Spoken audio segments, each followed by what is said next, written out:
Morning, Visitin. Visitin is Good visiting. morning, everybody. I'm Vicentin from Brazil, Brazil. Oh, very good. Nice to have you with us, brother.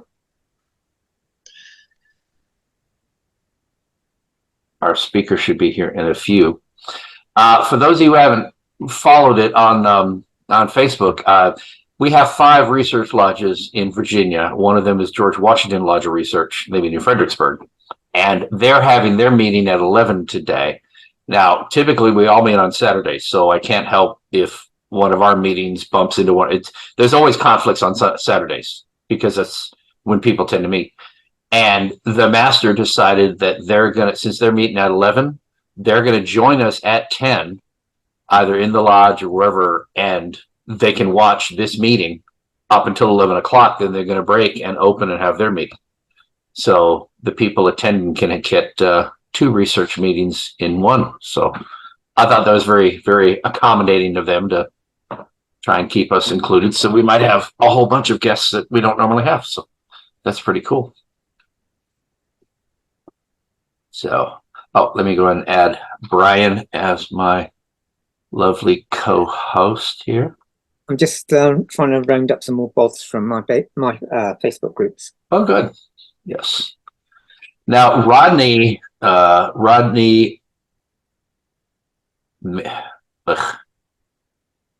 course, it's too small. It's not give me his full name. Rodney McGillvary. What is wrong there?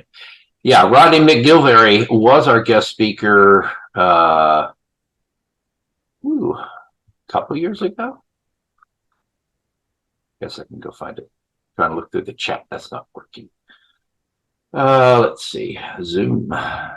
Zoom. I think it was like a year ago, 2 years ago. But I asked him to come back. Let's do a search here.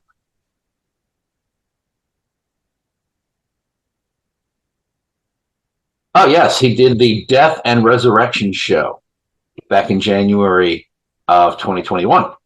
So he was one of our early, he was one of the first 5 shows. He talked about the acacia plant and relating alchemy to Masonry. Kind of touched on alchemy. And then we had another brother come in and talk more about alchemy. So we're glad to have him back. We'll let these people in here. But yeah, he Rodney, I've been asking him for a while to come back, and his work schedule is such that there he is, that he was working most Saturdays, and he couldn't tell me. It's like, middle of the week, he didn't know that he was working Saturday or not, but he assumed he was. So that made him hard to schedule him. And there he is. Hello, Rodney. Good to see you again, brother.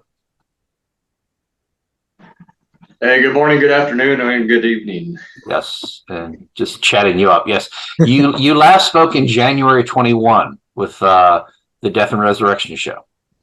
Yes, I did. That was a while ago. So as I was saying, your work schedule has changed, and now you're able to join us. So that's all good.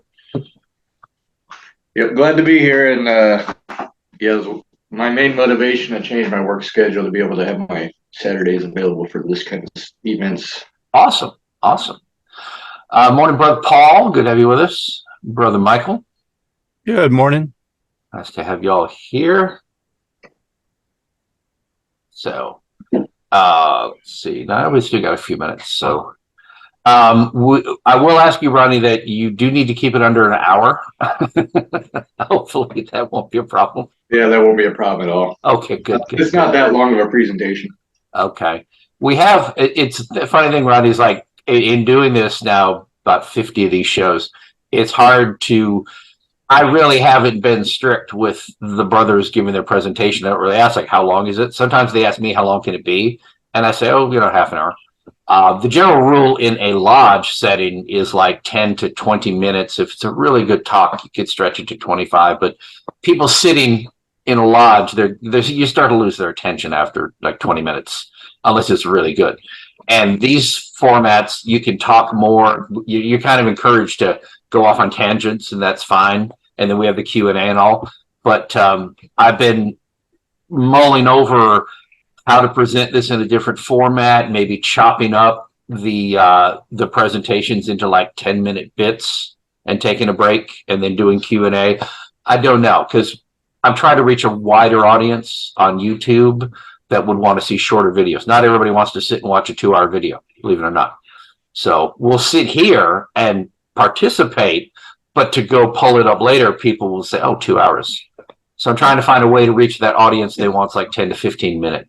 So we're kind of, it's still a work in progress, what we're doing, you know, as far as time and all that. So. Right on. So that's that. And plus we are having, I mentioned we are having George Washington Lodge of Research is going to be joining us in theory, and they may be waiting until the top of the hour. So we'll wait till 10 and then we'll see how that goes. That's a great idea. I'd like to see more lodges being more involved with these kind of presentations. Right. Yeah, I need to say about wiring up our lodge and figure out some way we can do, because we thought about doing that, having one of these once we started after COVID. There is Chris Tripp. He's master of George Washington. After COVID, we were trying to figure out a way of like, we had one of these that was going to naturally fall on our stated, and I looked into doing both, and it didn't. I didn't know how to do it from the lodge room. So I was like, we'll just have our meeting and do an unstated another day. Morning, Brother Tripp. Love the avatar. Now, I'm not quite sure there's just going to be one of them joining and they're all going to gather around and watch, or what's what. So we're waiting to see. But right now he's on mute and he's got his hands on his hips and he's not. That's a good avatar for him. Although I think the avatar has a little more hair than Chris does. So.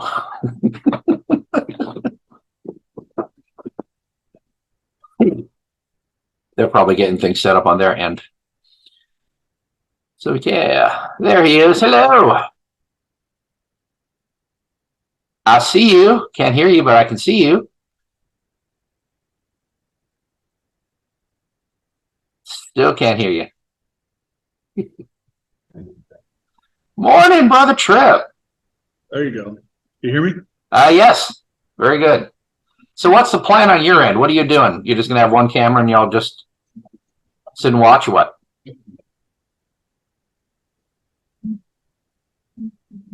He's figuring it out. This is Fredericksburg Lodge. I recognize the pale blue walls. Had a chance to visit them a couple times back when I was working up that way. I'm going to mute it. Hello there. Hey, I know that guy. That is our district deputy in the near future. So what's your setup there, Chris? Do you have like a big screen y'all are watching on, or?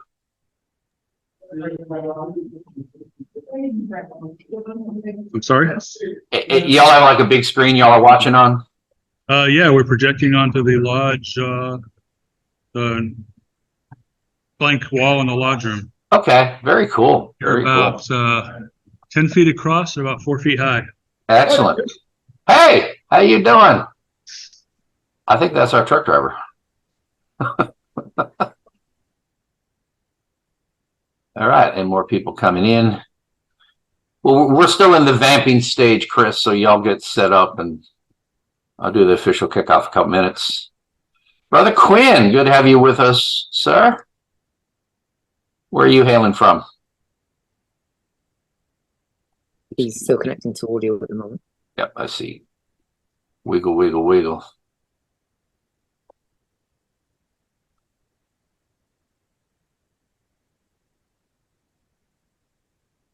It is very cool. Do we have, I think, well, let's see. He's in Bulgaria. Brian, I think you're our only Brit we have with us today.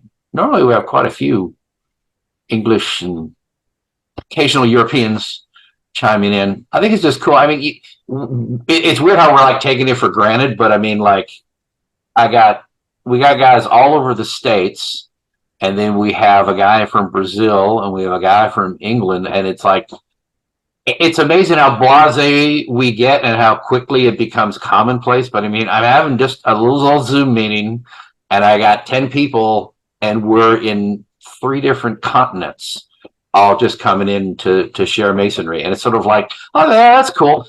I mean, think about it. I mean, 20 years ago, I couldn't imagine having Masonic meetings and have guys just dropping in from other continents. We need to step back once in a while and go, oh crap, we're doing this. This is very cool. Bringing Masons together from all over the place. And Junior's here. So, Brother Quinn, where do you hail from? Virginia, Norfolk, Virginia. Oh, you're in Norfolk. Well, see, you're the close. Yeah, you're the closest to me. Very cool. All right, good to be with us. Excellent. What lodge you belong to? Norview. Norview. Oh, that's right. Okay, very good. Okay, you're even in my district. Very cool. Okay. Yeah, I'm a member of Ocean View. Oh, okay. In addition to the research lodge. So. Okay, cool. But you're more likely to see me here than an actual lodge in 35. So, just circumstances these days. I do need to get out more, though. Junior, where you hail from? Hail from Davis Chapel 198, Oakland, Mississippi. Mississippi. Very cool. All right. And Mike Joyner is joining us from his bedroom as usual.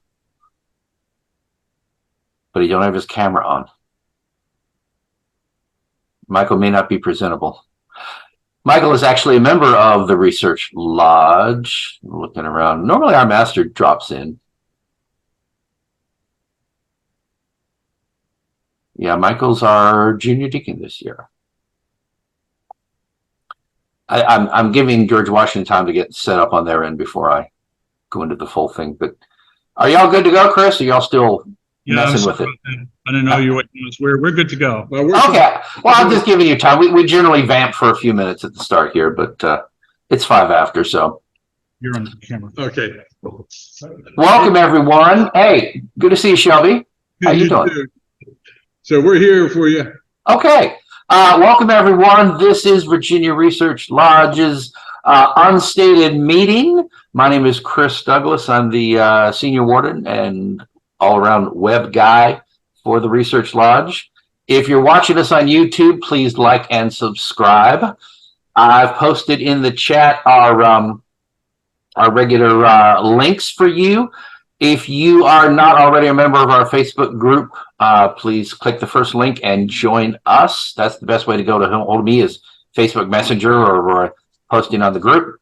There's Brother Joyner with his official Masonic senior junior deacon staffs for bedposts. We appreciate his dedication to Masonry there. And the second link is to our lodge website where you can find all of our papers. Then the link to our Facebook group. Oh, I'm sorry, our YouTube channel, our new YouTube channel where we're putting the unstated meetings. And then the last one is our new YouTube channel. There we go. The unstated meetings are where they're currently hosted on my YouTube channel, Cigar Doug. And then the next one is our new YouTube channel, Research Lodge, which I set up. I'm in the process of migrating the videos over. So Research Lodge has their own channel. So please like and subscribe, whichever channel you happen to see this on. We're kind of in transition here. And then finally, my email, if you are not on Facebook and you want to just email me to be added to our weekly email list, we certainly welcome you. There's Alan. Now, for once, Alan is not in his truck. I actually saw him walking around in a lodge with a big old cup of coffee. He has legs. He does, yes. We weren't sure. Well, either that or everyone's crammed into his cab because I see someone coming in behind him there. But Alan, for those of you who don't know, Alan is he's a regular attendee and he's driving his truck somewhere in the countryside and he tunes in and listens. Hopefully he doesn't watch because he's driving, but he does listen in. And he's so loyal a fan, he even gets mad at me on a Friday when we haven't had our meeting. And I have to point out it's Friday, not Saturday. But one of our loyal attendees, and we appreciate that. So I want to explain to everybody why we're seeing a bunch of people sitting there, and hello to everybody at George Washington. There are 5 research lodges in the state of Virginia, And one of them is George Washington Lodge Research, which meets in Fredericksburg, which is not far from Richmond, where we meet. I happen to be in Virginia Beach because that's where I live. But George Washington has their meeting at 11 today. And it's typical because Saturdays is when most Masons have extra things like Scottish Rite reunions and district meetings and research lodges. So Saturdays get filled up quick on the calendar, and there's always overlap, there's always conflicts, and that just happens. But the master of George Washington, Brother Tripp, was nice enough to say, well, look, we're meeting at 11, so we're going to pop in at 10 to join Virginia Research streaming like they're doing right now, and then they're going to break off at 11 and have their regular meeting. So if you're lucky enough to be in Fredericksburg today, you get two Research Lodge meetings for the price of one, and I think that's pretty awesome. So I'm not going to tie up everything forever. I want to make sure there's time for Q&A at the end. So I guess they're going to rush the camera there to ask questions at the end, just like a past master's degree going after the treasurer's seat. So with no further ado, I'm going to go ahead and turn it over to Brother Rodney McGillvary, who will introduce himself, and he will be our guest speaker today, and we'll have Q&A after that. Brother Rodney, take it away. Good evening, good morning, and good afternoon, brothers, wherever you are in this vast planet in which we live in. I am Rodney McGillvary. I reside in Fort Wayne, Indiana, here in the United States. I belong to Leo Lodge number 224, as well as St. Andrew's Lodge number 774, which is a traditional Scottish and English lodge. I have a background in esoteric philosophy. I'm an author and researcher of esoteric philosophy, as well as a practicing alchemist. I belong to a publication called the Masonic Society, where we have our own journal called the Journal of the Masonic Society, which is this magazine right here, which my paper that I'm presenting this morning is published in. Which, quick question, Rodney, I'm sorry. Are you going to need to share a presentation, or are you just going to be talking? I am going to share my screen. Let me go ahead and turn that on for you. Okay, whenever you're ready. Okay. Sounds good. So this paper that was published is called a Qabalistic Interpretation of Freemasonry. I'll go ahead and share my screen real quick.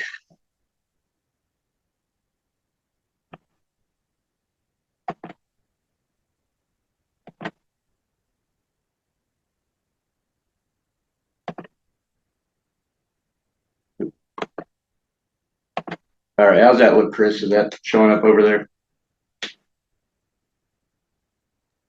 Looks good. All right. Throughout my journey in Freemasonry, I have noticed that it agrees very much with my previous teachings in esoteric philosophy. I started my spiritual journey, or more accurately, spiritual realization, while I was part of a ceremonial magical order called the Hermetic Order of the Golden Dawn, which came out of England in the 1800s and was started by a group of Master Masons. This system of ceremonial magic used the Kabbalistic tree of life as a map of spiritual evolution. The Kabbalistic tree of life is a roadmap of divine creation and shows us how the material world manifested from nothingness and how it can rise above this physical existence and eventually unite with the divine source, or in Hebrew, Ein Sof. In terms of Freemasonry, this is a path from the rough ashlar to the perfected stone and back to the source, which is the grand architect of the universe. I mentioned that the tree of life comes from the system of the Kabbalah, but what is the Kabbalah? Kabbalah, spelled with a K, is associated with Jewish mysticism. The literal translation of the word is that which is received. To receive, we must be receptive. In the Kabbalistic tradition, we must open ourselves, creating a vessel in which to absorb that which we wish to understand or grasp. To open ourselves to a higher reality, to view the spirit within matter, and to raise our consciousness to the point where our perception of reality is completely changed, and the divine within all of creation is thus revealed. This Kabbalah is thought to have originated within the Jewish mystical text, the Zohar, and the main objective of this is its practitioners are to draw down the infinite light from the abstract and anchor holiness into one's mundane reality. Early Kabbalists were known as men of toil. Their exertions were not of the physical sort. Rather, they labored throughout their lifetime to improve themselves and elevate their level of consciousness to the point of a spiritual perception of reality. This is similar to the objective of the speculative Mason. Within the Kabbalah is the tree of life, which is the mystical roadmap of finding the source, or Ein Sof. The ancient Hermetic philosophers saw this roadmap, and it could be used for various correspondences and hold various attributes. You could utilize alchemy, astrology, tarot, and other tools to fully explore the tree of life. Hermetic philosophy has within it its own Kabbalah, which is the Kabbalah spelled with a Q instead of the K. This Kabbalah is the framework for such societies as the Brotherhood of the Rosy Cross and the Hermetic Order of the Golden Dawn. Hermetic Kabbalah arose during the European Renaissance, and it draws on many great influences, such as the Jewish Kabbalah, Western astrology, alchemy, Neoplatonism, and Gnosticism. Hermetic Kabbalah differs from Jewish Kabbalah as it is more of a syncretic system. Hermetic Kabbalah adheres to the Neoplatonist conception that the manifest universe, of which material creation is part of, arose as a series of emanations from the Godhead. The emanations are represented on the tree of life and arise out of three preliminary states that are considered to precede manifestation. These are in Hebrew, Ein Sof, and Ein Sof Or. These will be discussed further, and this system of philosophy can be illustrated by the Kabbalistic tree of life. The tree of life is a map that consists of 10 spheres or Sephiroth and 22 paths connecting them. Combined, these are called the 32 paths of wisdom. These 10 spheres are emanations through which the grand architect of the universe reveals himself and continuously creates the physical realm of existence, as well as the chain of higher realms. In the Scottish Rite of Freemasonry, there are 29 regular degrees after the 3rd degree of Master Mason is obtained, adding to 32 degrees of Freemasonry, which is analogous to these 32 paths of wisdom. But what are these 32 paths of wisdom?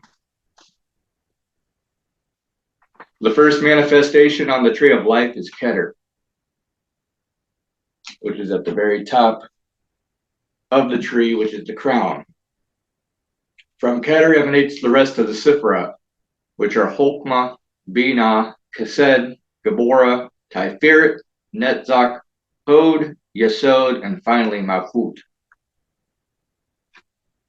And certain degrees fall within this tree of life or correspond. Those that are familiar with the 18th degree, the Rose-Croix degree, for example, resides in Tiferet, which is the Christ center on the tree of life. Malchut being the bottom, which is the foundation, it represents our physical reality. Each Sephiroth is considered to be an emanation of divine light. Each of these Sephiroth has a number and attribute, depending on what frame of reference you're using to work with them. For example, the Sephiroth Hod has the attributes of glory, perfect intelligence, the 8s of the tarot deck, the planet Mercury, the Egyptian god Thoth, the Archangel Michael, the Roman god Mercury, and the alchemical element Mercury. The general principle involved is that the Kabbalist will meditate on all the attributes, and by this means to acquire an understanding of the character of that Sephiroth, including all of its correspondences. We can also view the 10th and final Sifrat Malkut, which is the material manifestation, as representing the starting physical state we begin our journey in, which in Freemasonry is our rough ashlar. So we start as the rough ashlar down here at the bottom in Malkut, our rough, dense material selves.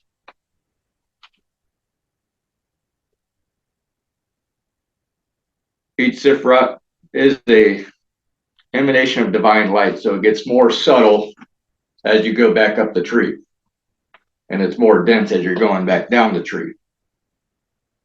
The attributes of these Sifrat will help us understand that each emanation of the manifestation of the Grand Architect, and we can use this information as a tool to finding our true selves and eventually become perfect ashlar united with the Godhead. So once we start digging into each of the Sifrat, we understand the correspondences, we can start understanding our Creator, the Grand Architect of the universe. And above these Sifrat on the tree, above Keter, the crown, are the three veils of negative existence. This is where creation came from. These three veils are called Ein Sof, or Ein Sof, and Ein Sof 4, which is Hebrew. These represent the outer limit of existence and the initial impulse of creation. Ein is the first veil and is literally translated as nothingness. It is absolute emptiness or the complete absence of existence. Ein Sof is in the middle of the three veils and literally is translated as no limit. This is the limitless foundation of the Grand Architect of the universe. The third veil, which sits closest to the tree of life, is Ein Sof 4 and means limitless light. Without any limitations, all things happen by the virtue of the fact that there is no reason it should not. This is the first manifestation of the Grand Architect of the universe. This light came forth by a process the ancient Hebrews called Zimzum. Ein Sof 4 is the light that is viewed in a dual manner and is thoughtful and thoughtless. The thoughtful light favors creation, but the thoughtless light favors being in the blissful state of nothingness and thus lacks the image of creation. The Kabbalists had the concept of the Zimzum, which is a retraction created within the thoughtful light that created the cosmos out of chaos. The retraction occurred within the Ein Sof 4, which through the Grand Architect's creative intention was able to emanate his light toward the first manifestation of Keter. As a result of this retraction, the thoughtful light leaked through to try to stop the creation of manifestation, which in turn led to the duality of the creative force and the destructive power. This also resulted in the creation what the Zohar referred to as the other side, or the klipot, or the world of shells, situated below the supernals on the tree of life. There is actually an inverted tree of life that the ancient Hebrews used to pretty much describe the negative aspects of reality and the death. Once each of our spirits live or move beyond this physical realm and our matter dies, there's a place for that energy and it belongs in the klipot. That's also where things like the genie of Eastern philosophy reside in, demons and things of that nature. They reside in the inverted tree of life or the klipot.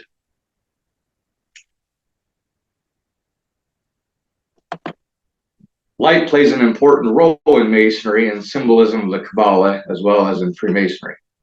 This light is Ein Sof 4. In Genesis 1:3 of the Torah, God said, "Let there be light." The light that God speaks of is Ein Sof 4. When the world was created and the first light came into being, the entirety of space and time were held in a single moment within the nature of light itself. This eternal moment is the Ein Sof 4, and the ancient Kabbalists referred to this light as wisdom. In Freemasonry, light is the first symbol that is ceremonially introduced to the initiate. The light is introduced in a few different perspectives. First, the initiate is shown the three great lights by the lesser three. The three great lights being the volume of sacred law, square, and compass, and the lesser three lights being the sun, moon, and master of the lodge. The initiate is also subtly introduced to the spiritual light, or the creative will of the supreme being or grand architect of the universe. The term initiate means to bring to light.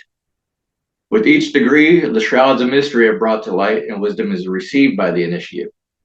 This process of initiation into Freemasonry shines light on the dark mystery of death that we all inevitably face. Through the knowledge of the tree of life, we can see that we live beyond this physical existence. We see the path to light, the source, back to and so forth. For those that have eyes to see, there are manifestations of the Sephirah of the Tree of Life throughout the Masonic ritual. In the Blue Lodge, we have the three pillars. Two of these pillars represent Boaz and Jachin of King Solomon's Temple, which denote strength and wisdom.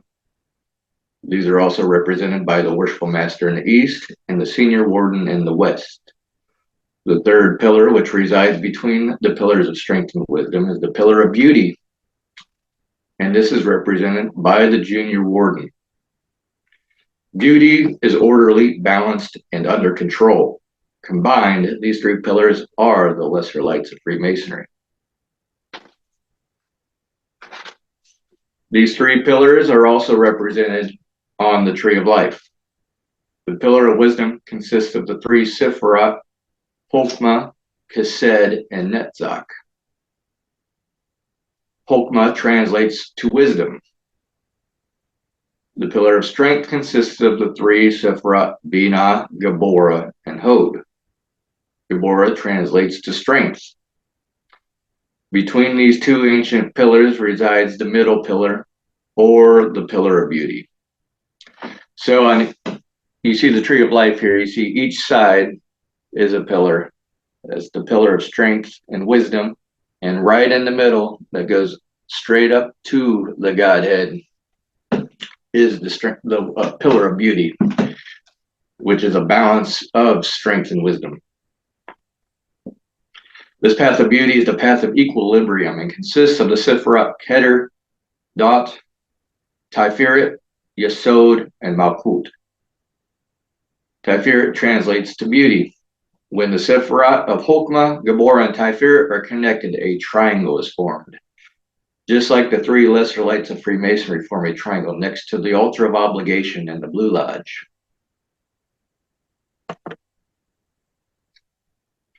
Freemasonry is a fraternity that makes good men better.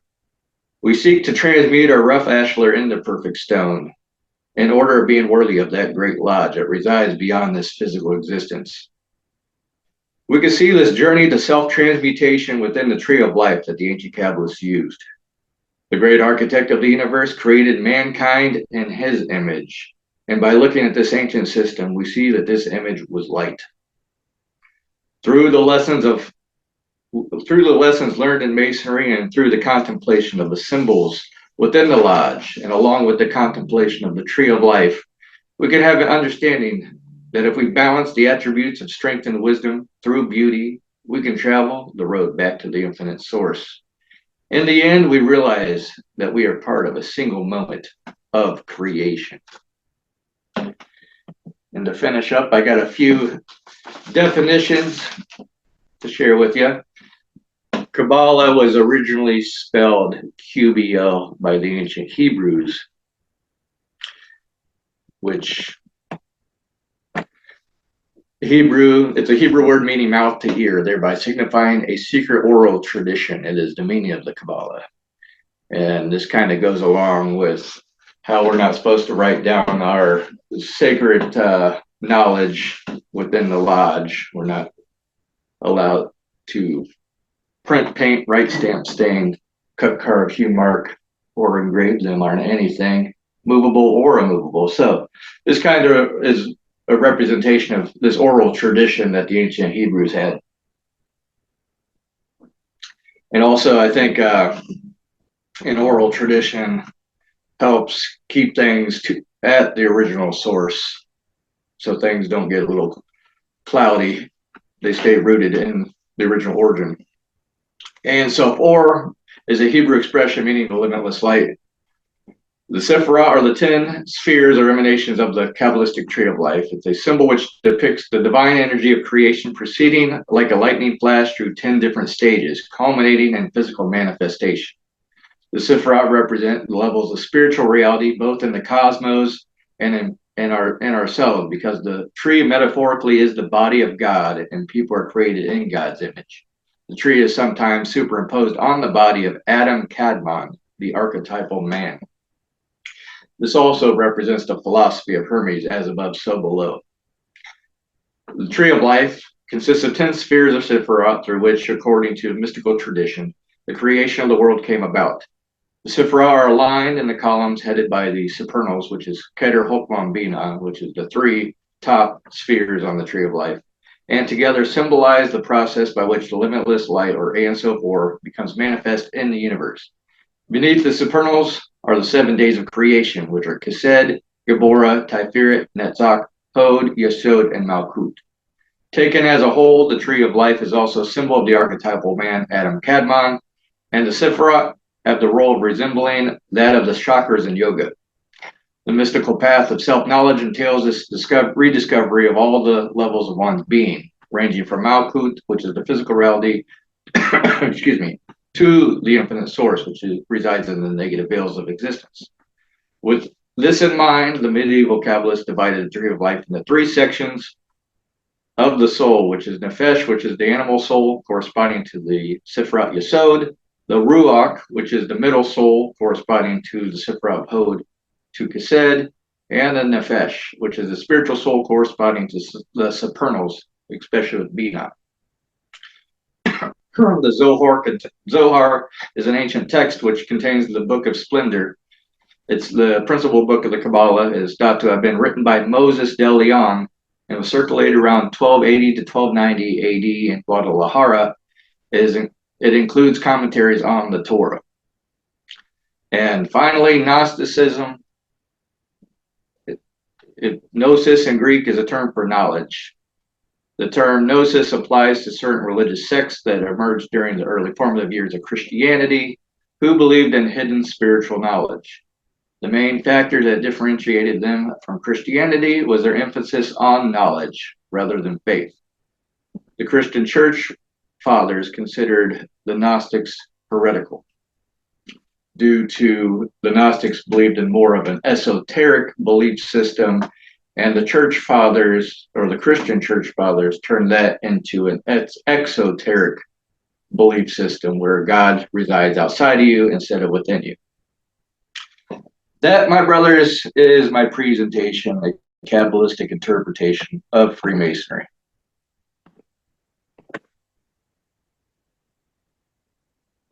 Now to shut this up. All right, there we go. All right. Thank you, Brother Rodney. Thank you. And any questions, comments? You have a question or and a comment. Please. So, within those Sephiroth that you're talking about, are there different variations of climbing through those Sephiroth, such as like elemental versions or planetary or otherwise? Yeah, definitely. That's one of the main differences between the Hermetic Kabbalists and the traditional Hebrew Kabbalists is the Hermetic Kabbalists can overlay multiple different correspondences over each Sephirah on the Tree of Life. So you can have alchemical correspondences, you can have elemental correspondences, you can have angelic correspondences. There's a whole plethora of correspondences that you can use within the Kabbalah. So, can I have a follow-up to that? Please, please. Okay, great. So, as you're climbing through each of those and you're learning more about the correspondence per Sephiroth, is there a more recommended or orderly process to do that, such as starting maybe with elemental, then moving into something more planetary, or does that all sort of working together at one time? I would start getting familiar with the elemental, mainly because the elemental is closer to our physical manifestation.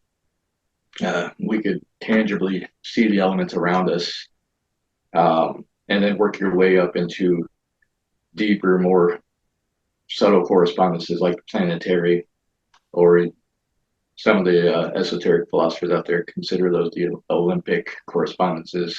They're more powerful in their nature. So you want to move or work your way up. That there's kind of a hierarchy, I'd say, starting with the elements and working your way up.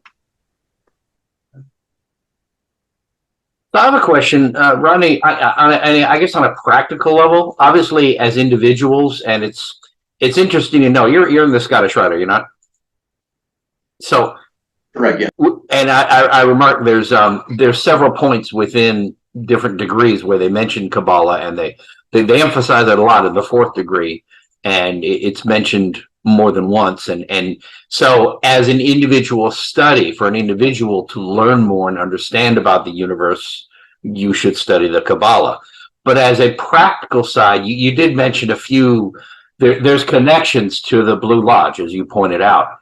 I guess, how do we apply what you is sort of like a nice introductory thing here for the Kabbalah? How does a lodge apply this in what we do? Is it something we need to keep in mind as we're doing our day-to-day Masonic things? Is there an overlay of this? Aside from an individual going out and learning more and studying, which the Scottish Rite tells us to do, go out and learn more, become more. The Fellowcraft degree says, be a student, go out and learn more about the universe, talk about the 7 liberal arts and sciences. How do we apply what you're covering here about the Kabbalah as a lodge, and I guess improve our Masonic experiences by keeping in mind the Kabbalah? Do you have any ideas on how to marry those two together and this be useful, practical information for a lodge to keep in mind when they do the degrees and so forth?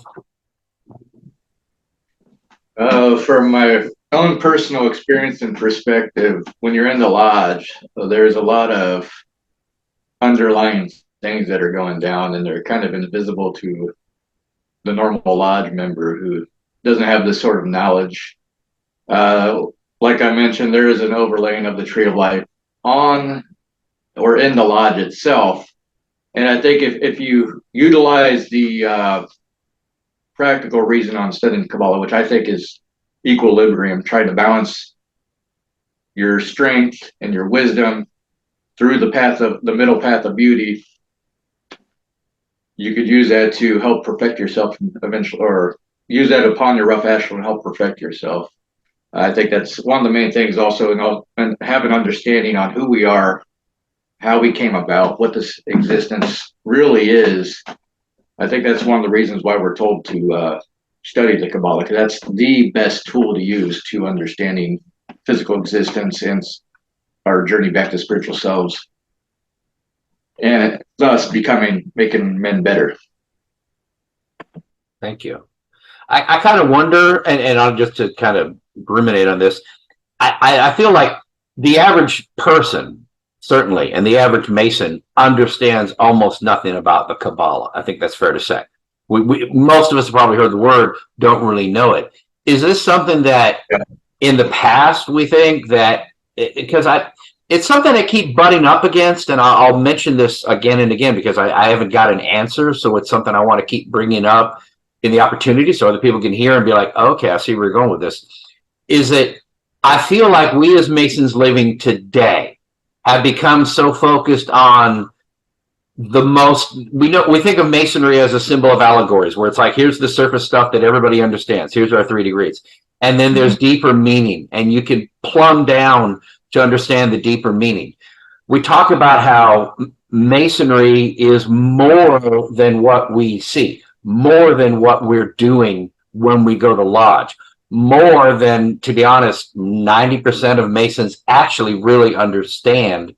And we become so focused on the structure and the ritual and what we've learned from those before us that we think that's what Masonry is.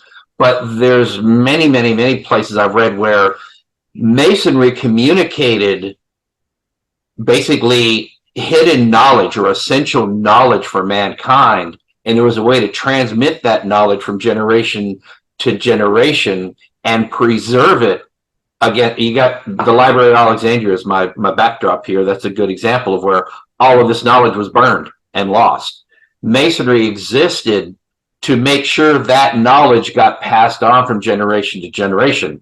And it wasn't just how to cut a stone, how to build a building, how to plumb something, you know, the fundamentals of architecture and you know, operative masonry. It was about carrying along the secrets, the true wisdom of man from generation to generation in a safe place where it survived the outside world and barbarous forces destroying everything around us.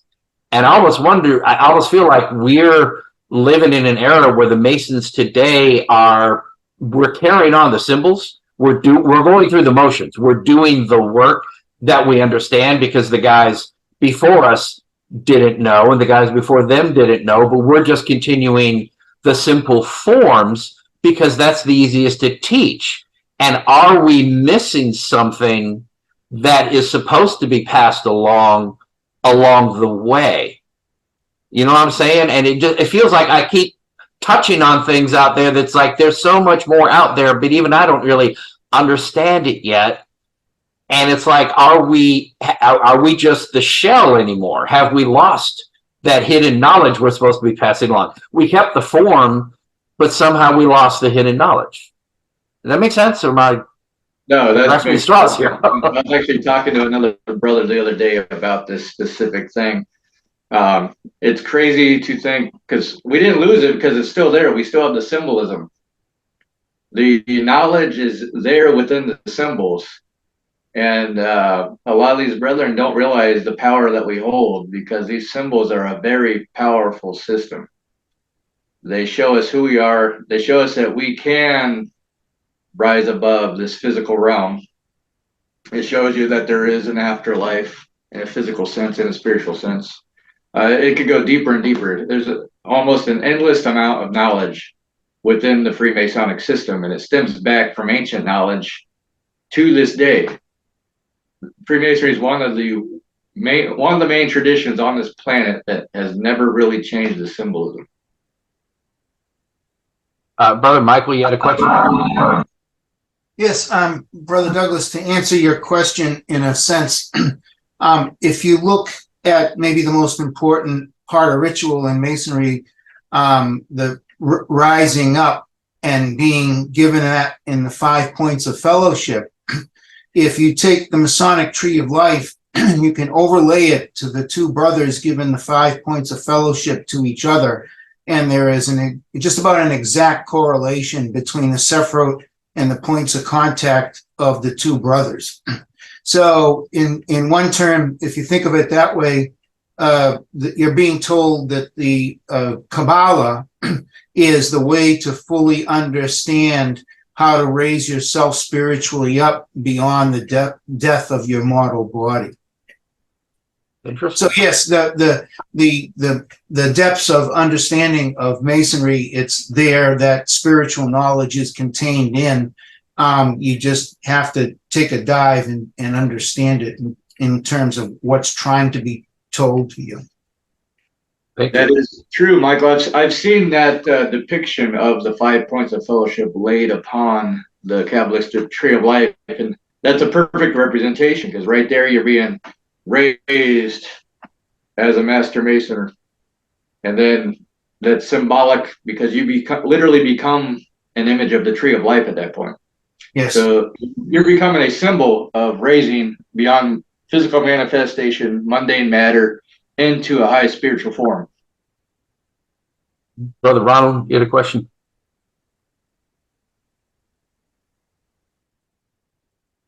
You're muted. No, you're not muted, but I can't hear you. I'm sorry. Now you're muted now, but I couldn't hear you when you were unmuted. Maybe check your mic there. Sorry.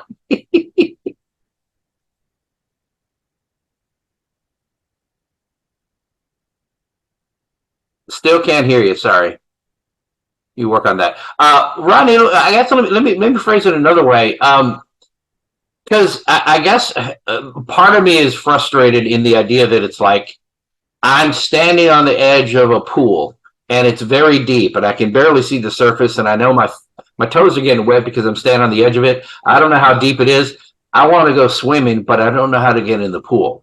And I feel like even though I'm trying to understand more of what's laid in front of me, I feel like I'm missing a big picture. And if I finally ever figure it out, I'm like, oh my God, I'm such an idiot. I was wandering around in the darkness for years and I didn't get any of it, and now I do. So that's what's kind of worries me, that I'm not getting it.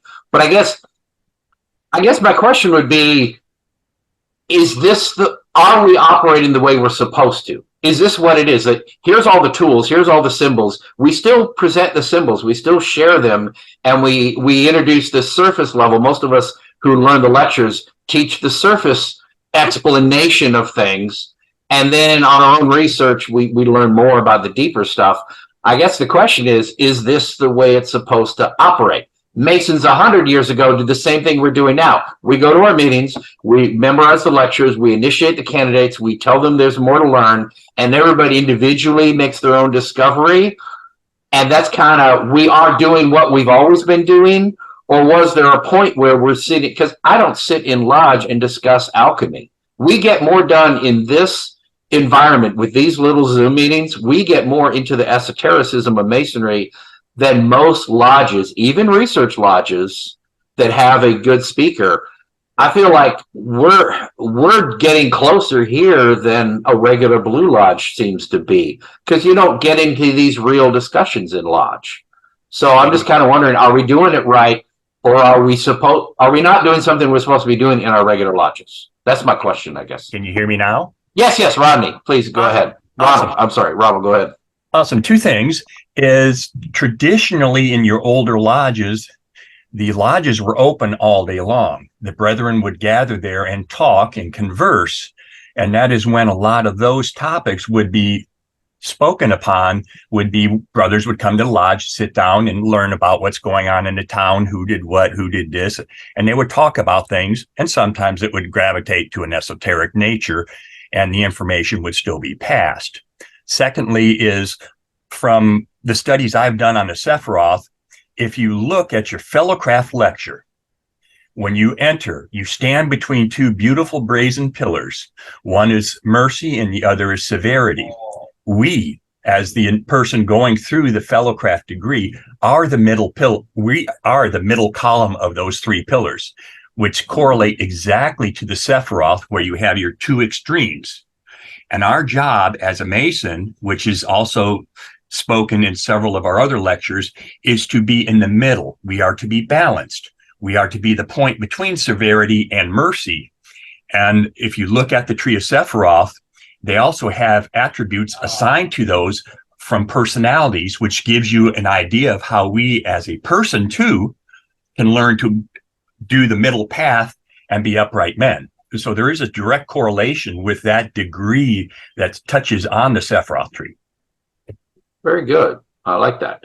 I want to make sure it's 10:45. I want to make sure that our brothers in George Washington Lodge Research, and one of them has a comment or a question, that they get a chance to participate before they have to break. If one of y'all want to come up, say something, ask a question, please. And unmute.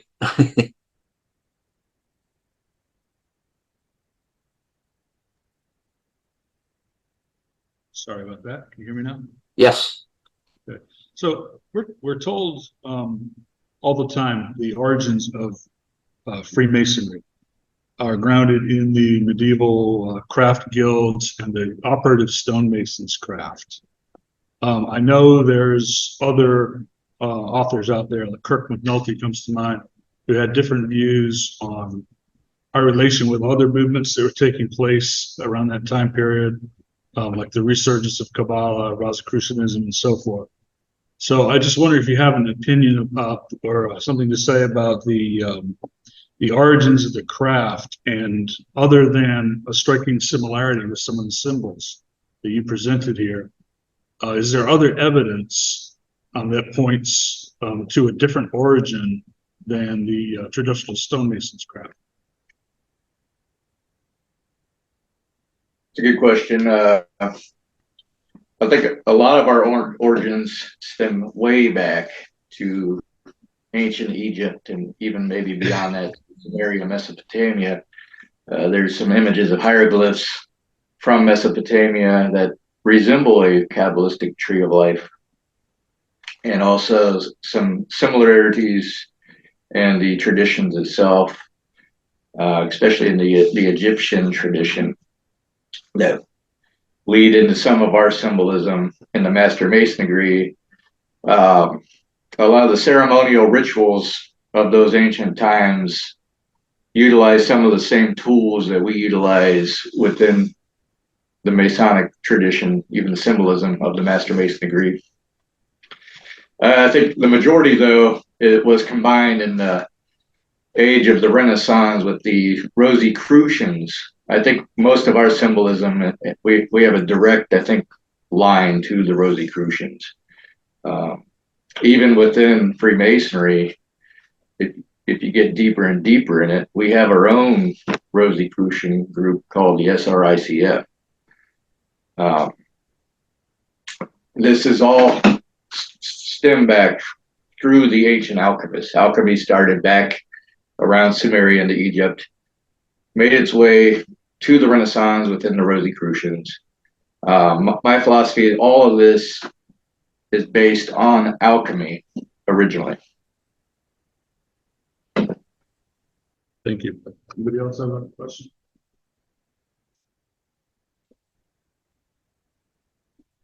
Brother Jonah, you had a question, or you had your hand raised? Yeah. No, you're on mute.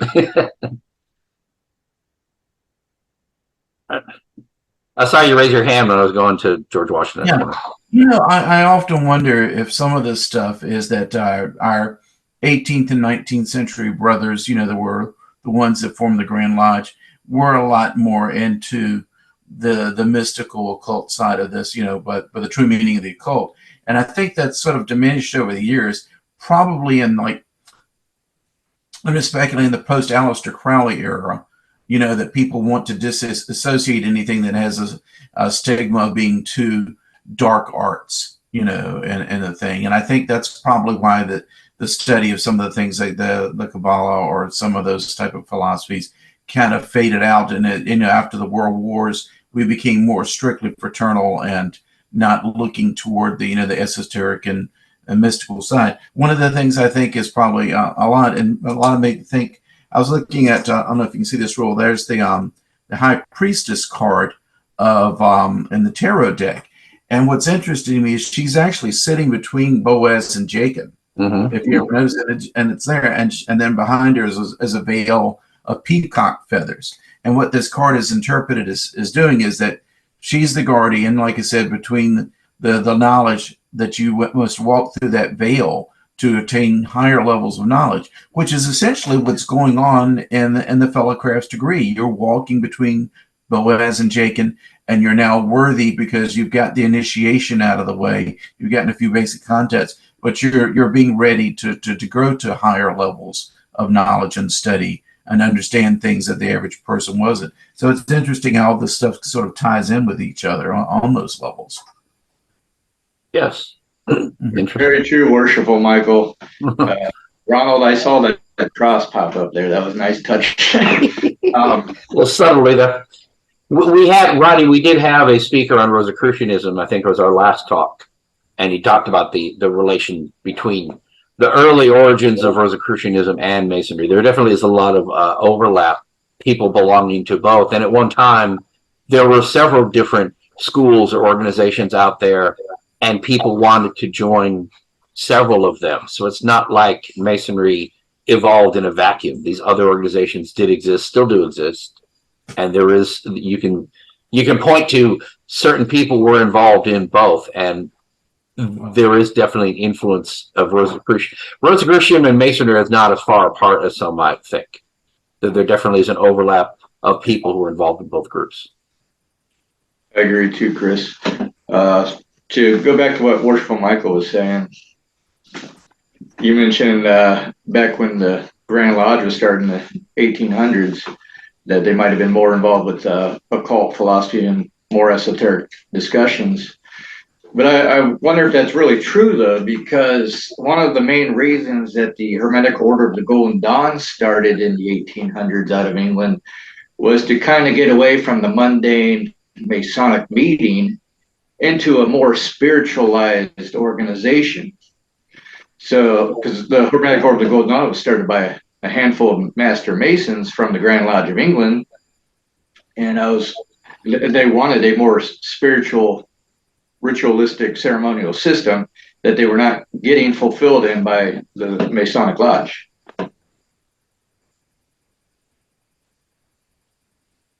I think it was probably always there, and then, you know, again, after the Morgan affair, things got lost, and then these people started looking back to it, and then it gets pushed out again. So it's like a wave. It's sort of like, as Chris would tell you, in Virginia Masonry, we don't do a lot of singing. I know in other jurisdictions they do. But if you look at the Masonic oratorio, which was popular in the late 19th century, for example, there's songs for every degree that people would regularly have sang. Again, these tended to disappear after the World Wars. And there was actually a fourth verse of the song that we do in the third degree that's been kind of left behind. So I think there's certain traditions that have come in, gone back out again, come in and going back out again. And I think we're starting to go back more toward the mystical side of things, the esoteric side of things, which got pushed away, in mid 20th century.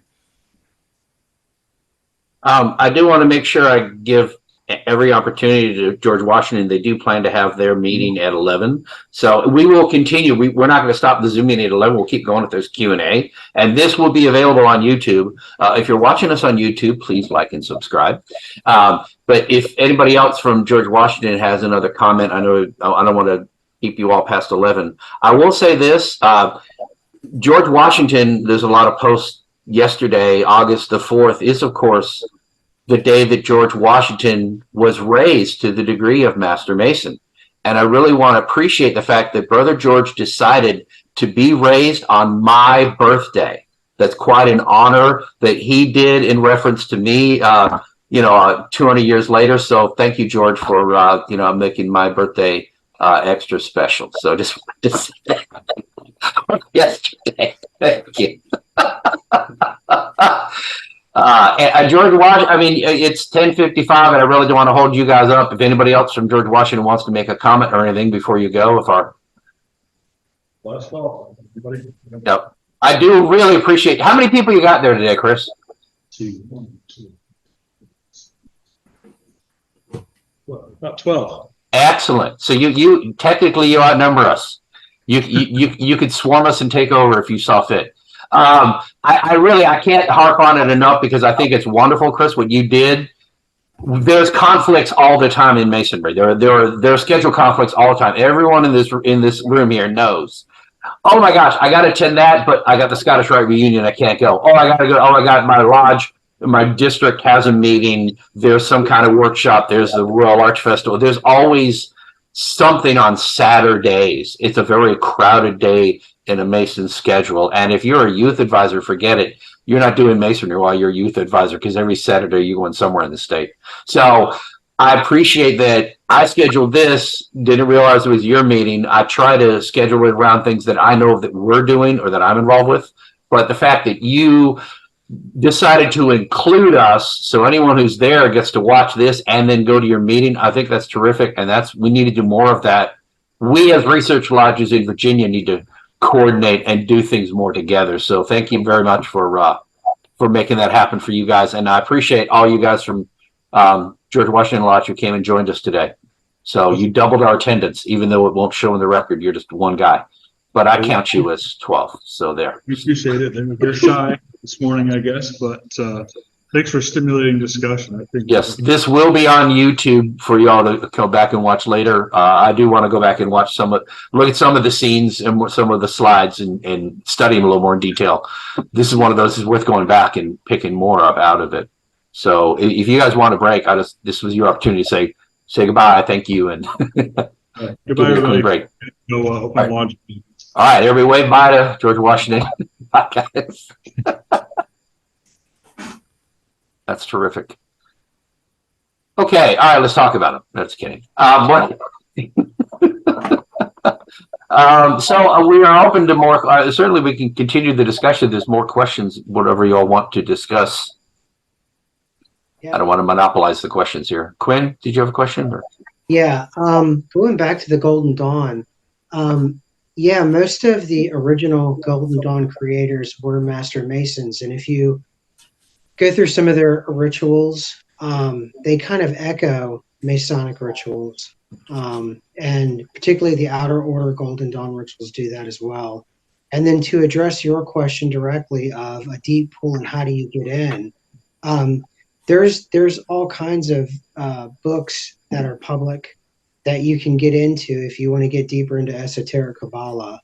And like our speaker was saying, that you can start off at a lower or more elemental stage where it's less taxing, and then move on there into more advanced levels. Now, how that would be applied at a modern lodge now, I'm not entirely sure, but I know that Golden Dawn, which is an offspring from Freemasonry, it uses a lot of, if you go through and read some of the books on it, it mimics a lot of what we do. So that's, yeah. Okay. Hopefully that helps you understand. I appreciate it. And I'm still working on how to articulate. If you go back and watch our other YouTube videos, and please like and subscribe. If you watch our earlier, I have 50 of these videos out there. I bring this up because this is a work in progress for me.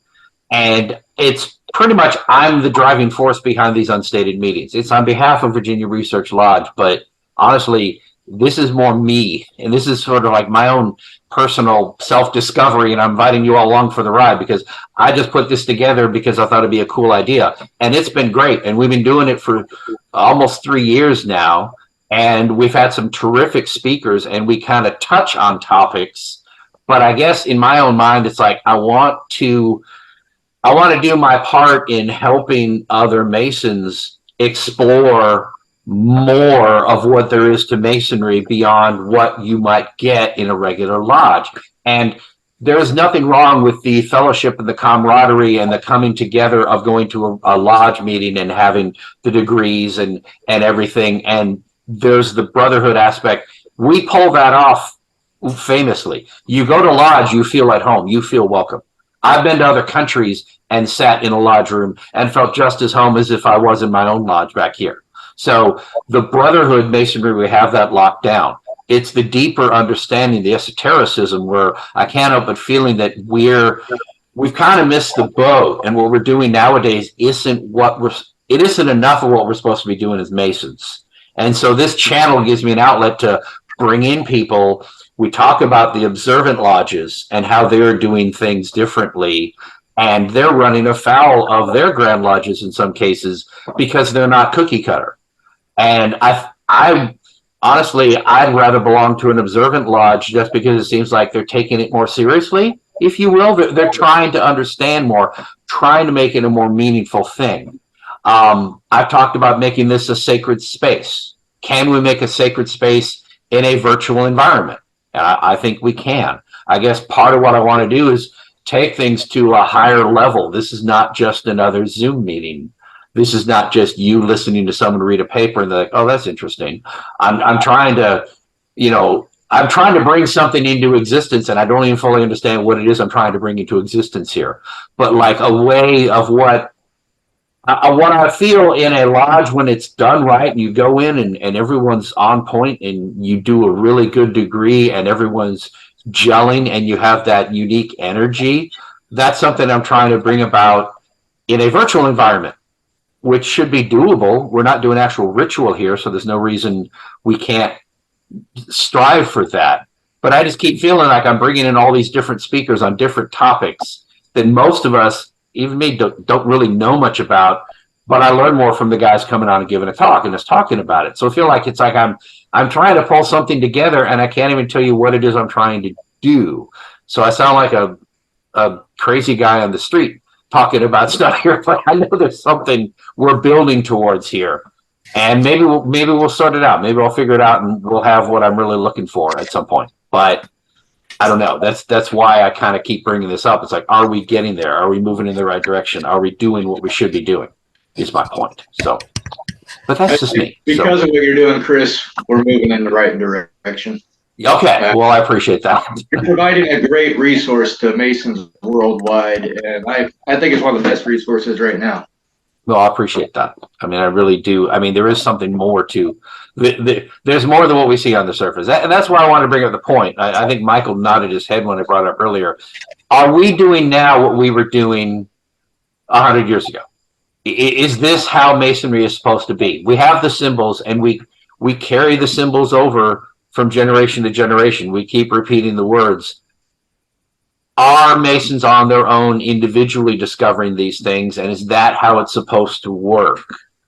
Because I often hear people say it's like, well, I can't tell you the secrets of Masonry. It's like, well, why not? I mean, we're all supposed to be discoverers, right? We all take, those of you in the Scottish Rite, we all see the degrees, right? I've written 3 papers so far on Scottish Rite degrees.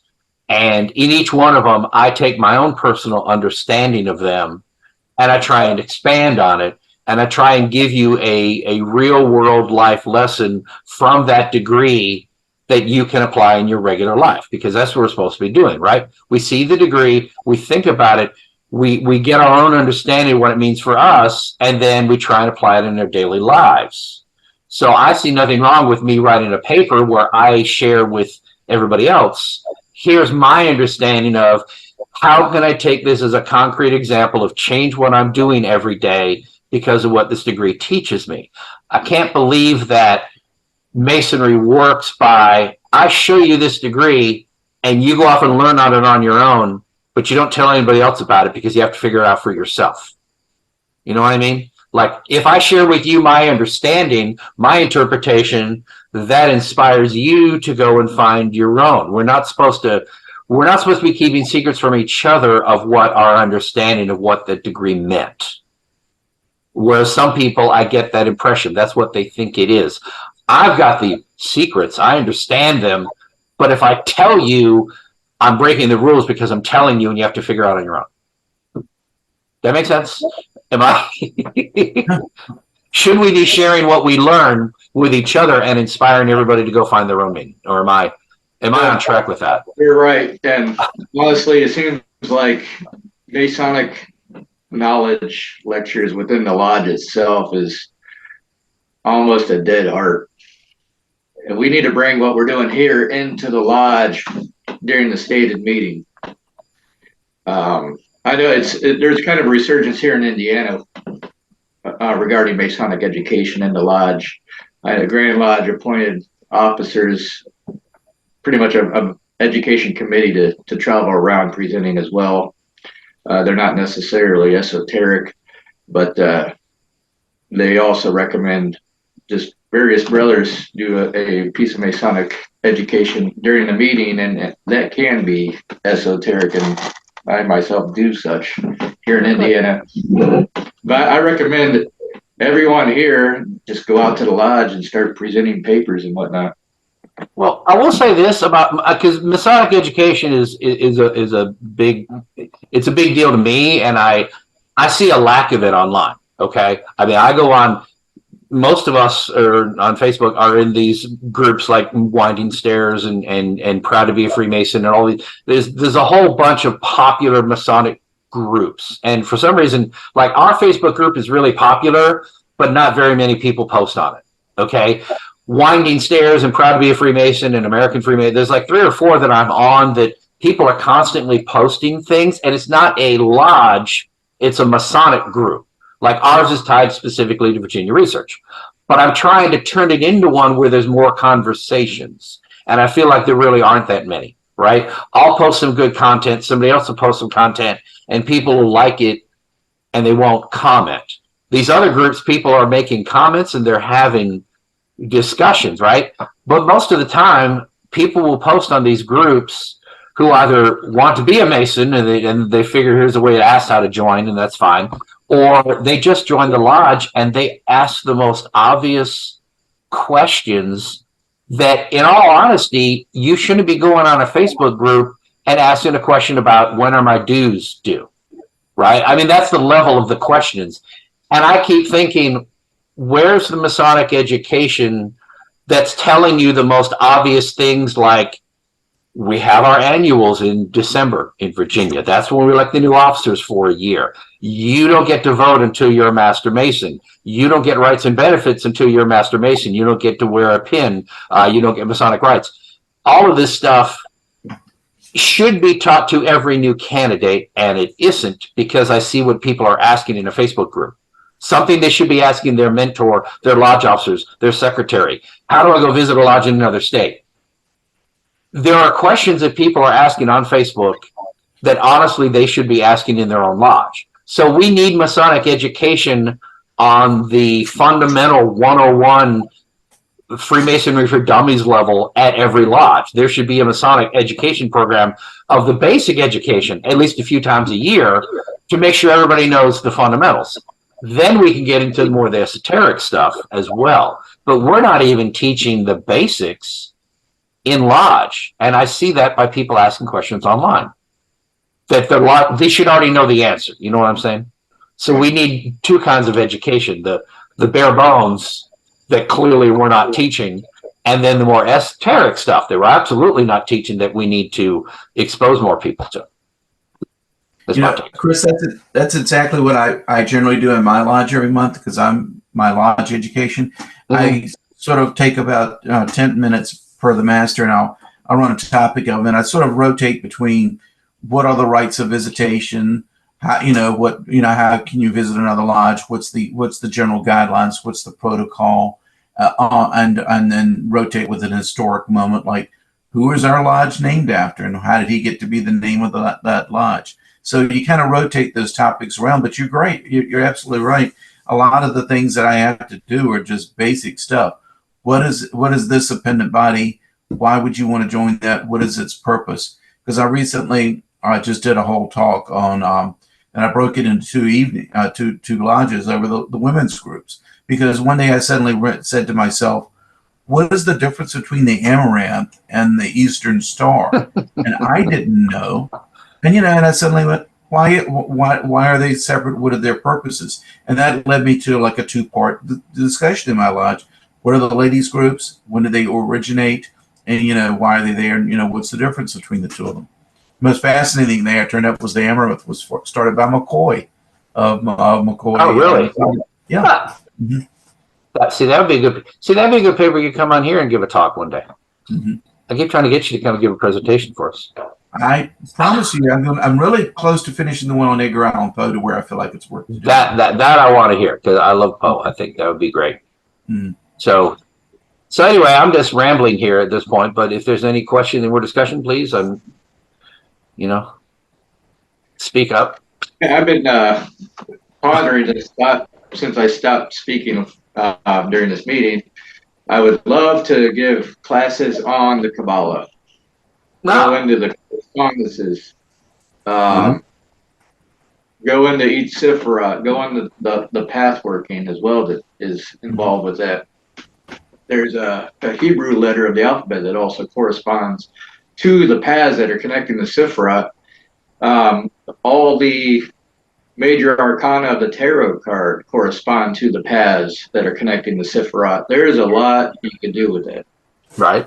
Well, I would certainly be open. I mean, I've got a forum where you'd have an audience if you wanted to start like a presentation. I mean, I've complained aloud that the problem with this unstated meeting process I've got, I have no trouble sitting here.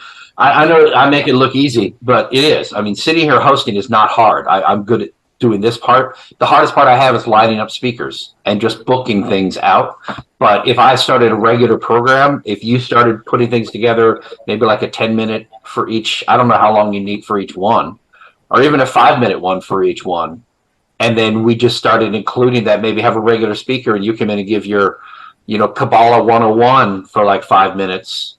Because, I mean, I would normally say, if I wasn't selfish, I would say, well, you just need to record these and put them on YouTube and start your own channel. Because I am selfish, I want to include you in what I'm doing because I have the audience and I need your content. I appreciate that. I love that. Well, so, I mean, seriously, I'm already up and running. I don't have the time to start a new channel of my own. Yes.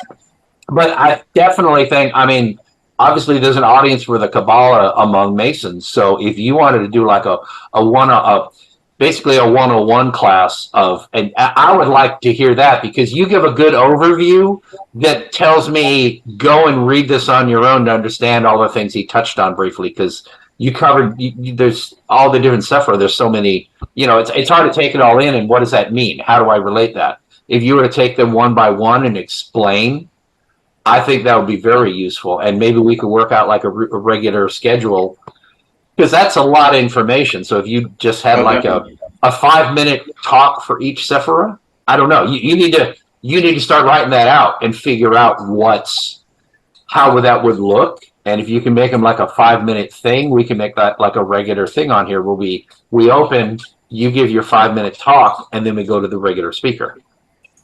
And then I could chop that up, and we could put yours, just cut that by itself and put that on YouTube as its own video. So then we'd have a playlist. That's a great idea. Yeah, okay. I'll just start with Malkut, work our way up. Okay. Well, the good thing is you can just start writing them, and as soon as you have like 2 of them ready, we'll start scheduling you, and then you've got the incentive to present one, and then you've got to have the next 2 ready. You know what I mean? So it might take us a year to get through them all, but you'll have time to prepare each one. I think that would be very useful. It's interesting too, because the Sephirah connects to our physical reality in a weird way. For example, the 9th Sephirah is Luna, or Yesod, and that's represented by the moon. And it's where Malkut, our physical realm, is birthed from.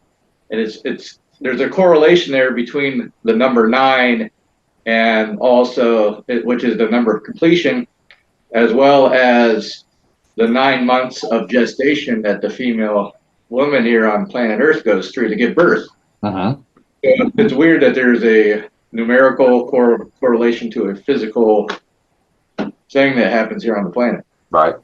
Well, there are 9 planets. I don't care what they say. Pluto's still a planet. Right. And it is. I don't care. And there are the 9. The nonagon is the outermost circle. I mean, the Scottish Rite.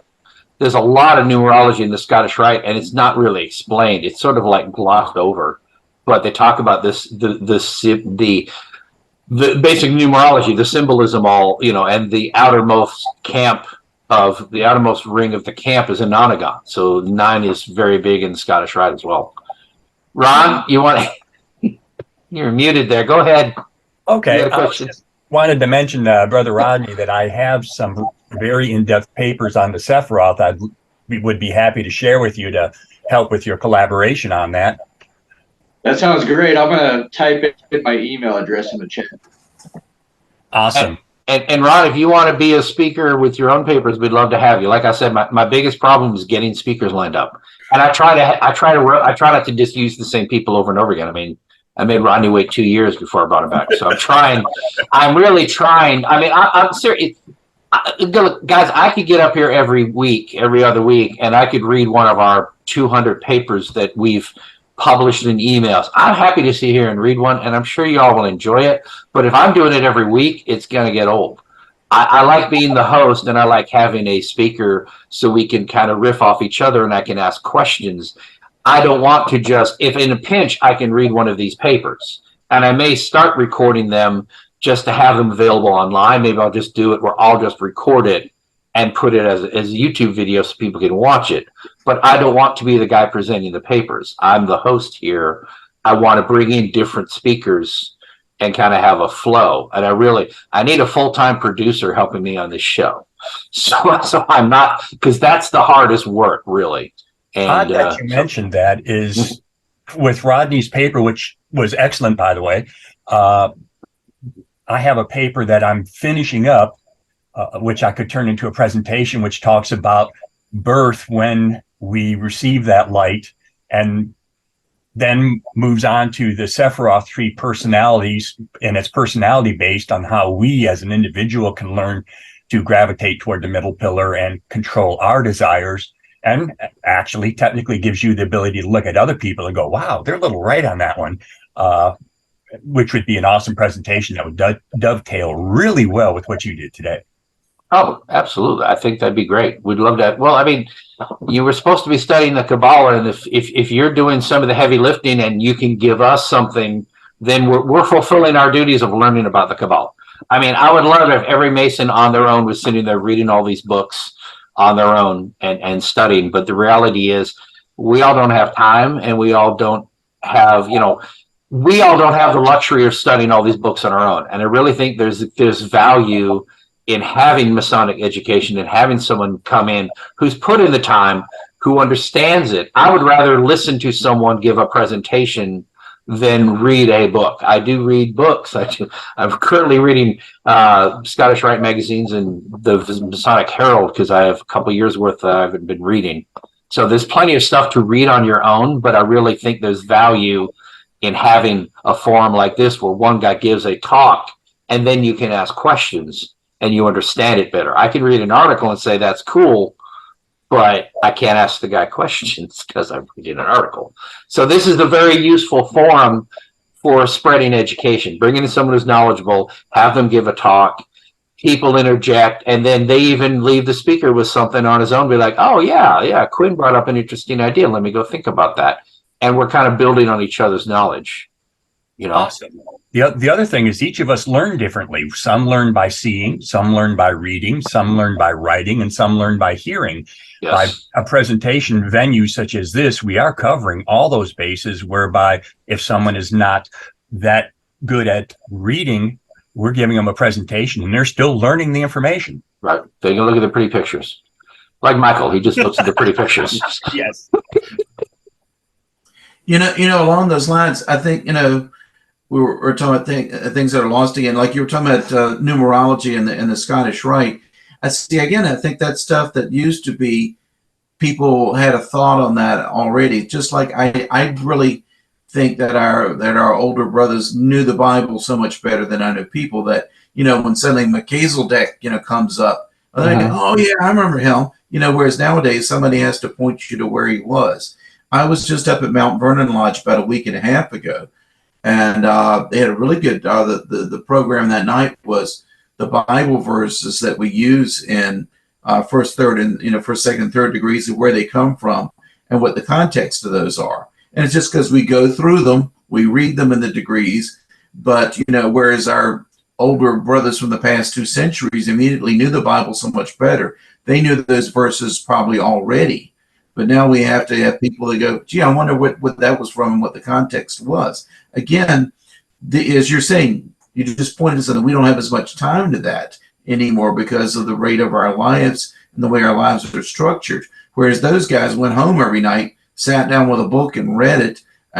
Frequently, probably 50% of the time it was the Bible, knew that stuff and its context that we have to kind of instruct people. When they're going through the degrees, where did this come from? What did it mean? What was the context of that? That's true. That is very true about it. Yeah, it's like, I think people read more in the past because that was the only avenue they had. I mean, radio and now television and now streaming everything. There's plenty of ways to distract yourself and kill an evening and just watch television, whatever, and really not accomplish anything. But it keeps you entertained. And sometimes it makes you think, but a lot of time you're just killing hours watching TV, and I find myself guilty of that. So it's like there's a wealth of information available to us now, but there's so many distractions. It's easy to find ways to not spend the time and be learning. That's why I'm trying to force myself at least to read the magazines I've got stacked up, the Masonic magazines I have. I'm just organized my office, and I have at least a couple years worth of Scottish Rite and Masonic Herald in the Journal that I haven't even read. Like, I read one article and then I set it down. I'll read this later. So I'm kind of like forcing myself, sit down and read them, because there's a lot of really useful articles in there.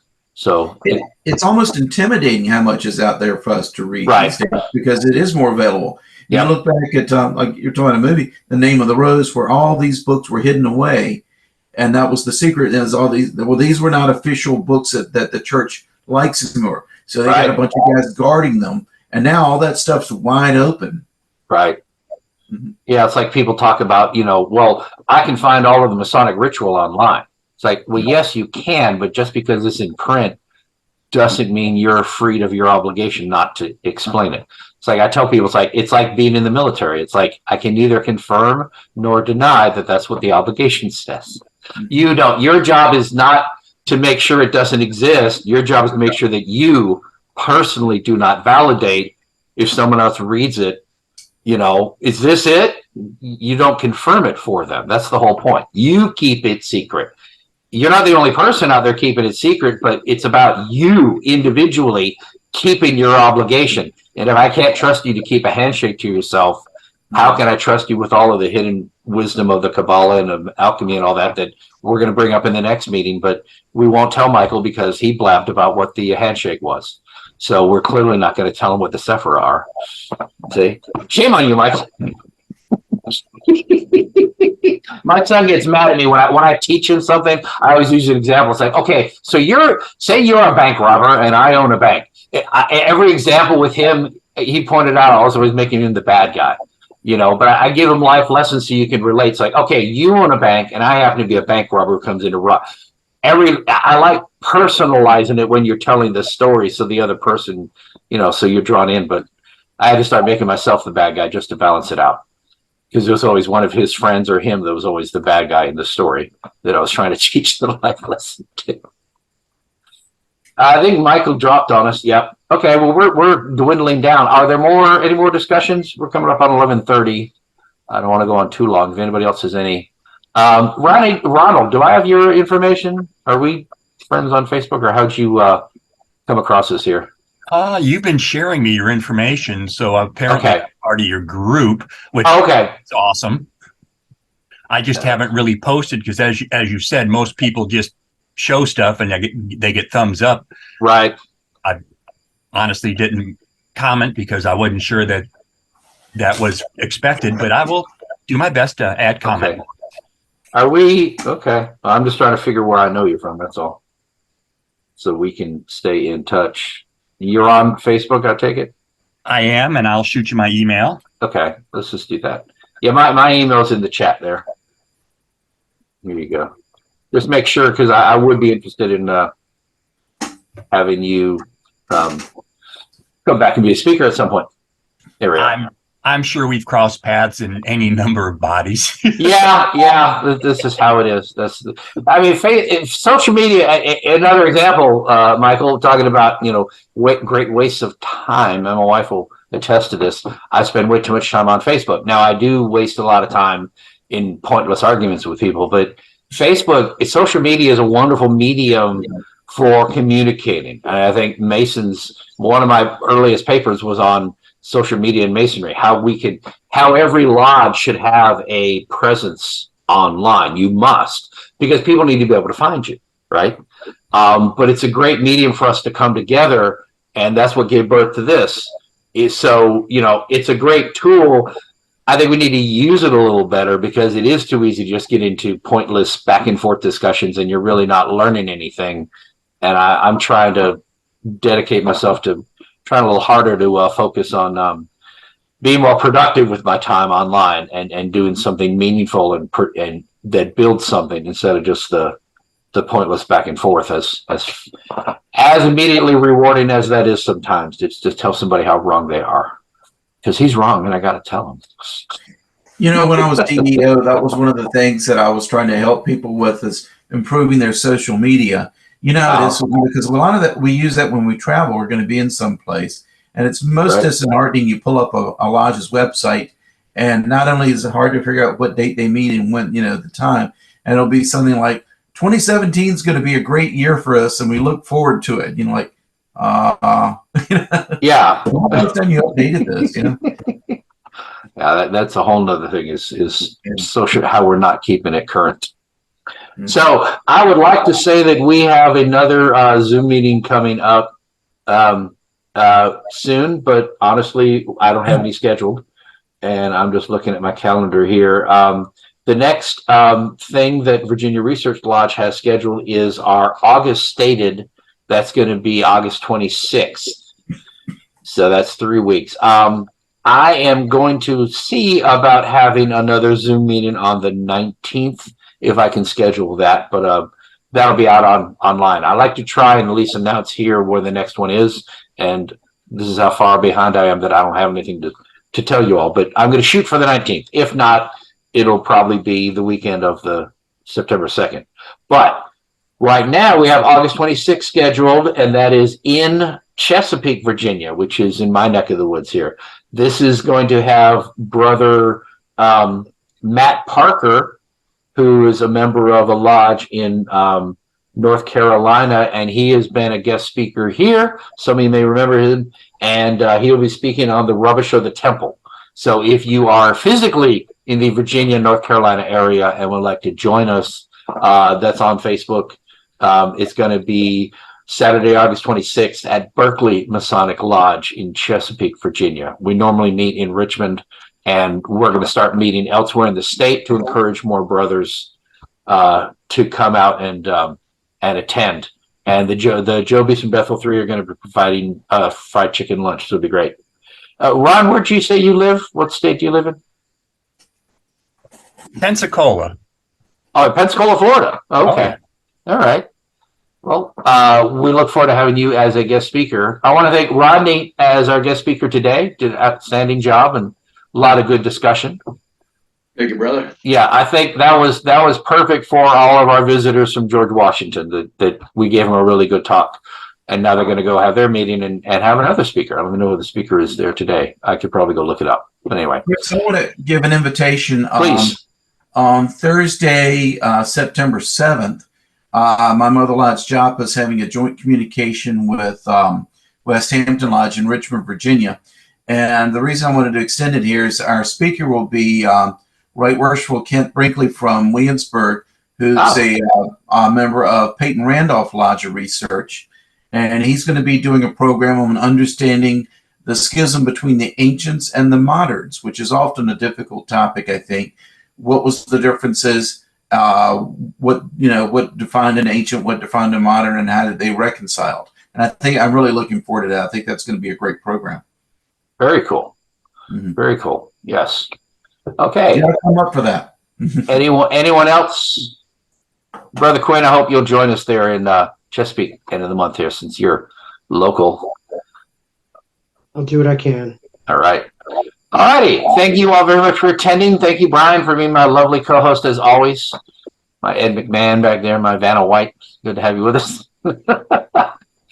Thank you all so much, brothers. This really was a lot of fun, and I feel remiss I'm not having these things every other week like I had. I had a pretty regular schedule of these, and just other things in life get in the way. So I want to try at least have one a month. We'll just see if I can book more speakers and devote more time. We'll keep having these. But in the meantime, if you're watching this on YouTube, please like and subscribe, and go watch the other videos. I'm working on making shorter versions for more of an audience that wants 15-minute versions of things. We have a ton of content. I just don't have time to edit it all and make it more bite-sized, but I'm going to be working on that. So this should be a lot of fun. Anyway, thank you all for coming. You all have a great day, and I'll speak to y'all soon. Bye-bye. Thank you. Bye.